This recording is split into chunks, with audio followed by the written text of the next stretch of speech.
Okay, today we are going to go over the ball rolling on the floor lab.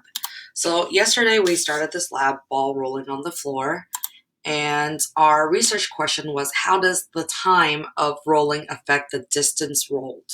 Remember, our independent variable is time, and our dependent variable is distance.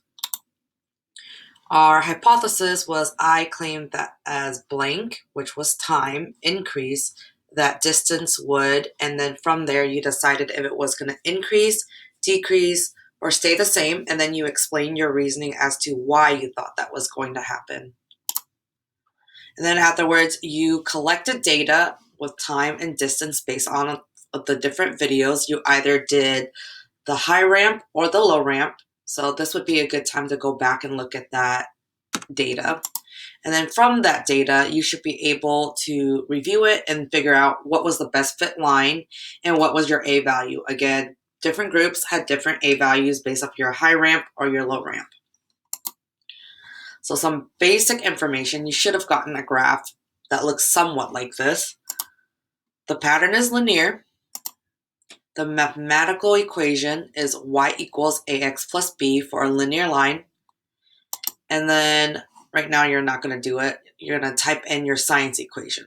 So remember that your A value is whatever it was based off of your graph, which you can find on Desmos. Your X, so if I'm going to look over here, is time. And then your Y, look on the Y-axis, is distance. My B is wherever the Y-intercept is, which is 0. Okay. And then what does the A value mean? Okay, before that, here is my science equation for this line. Distance equals 1.6 times time. The 0 is being omitted just because we're starting from 0, so it doesn't actually make a difference. The other group should have gotten somewhere around here. Distance equals 2.6 times time. So let's talk about what these different A values mean.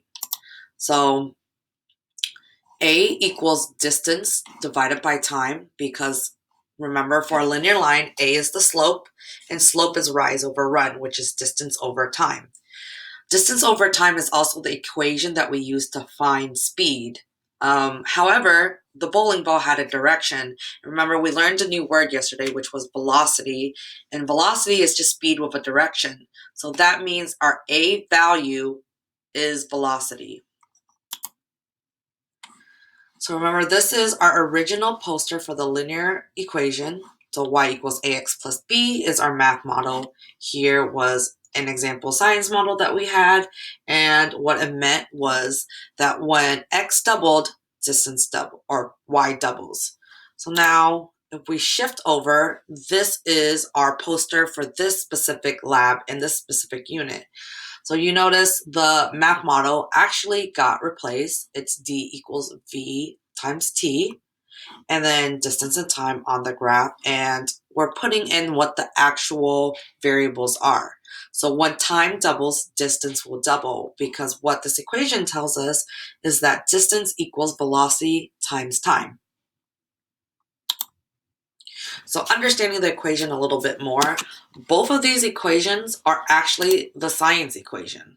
So on this poster, both of these equations are science equations.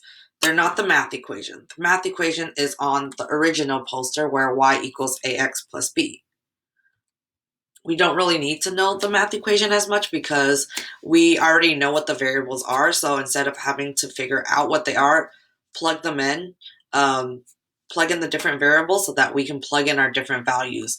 We know now that if we have velocity and time, that we can find distance. And also, even if we had distance and velocity or distance and time, we could rearrange this equation to find whatever the missing variable is. But we'll do that more later. So on the texting driving equation, our poster, both of these are science equations, like I said. Originally, the math equation for the linear pattern is y equals ax plus b.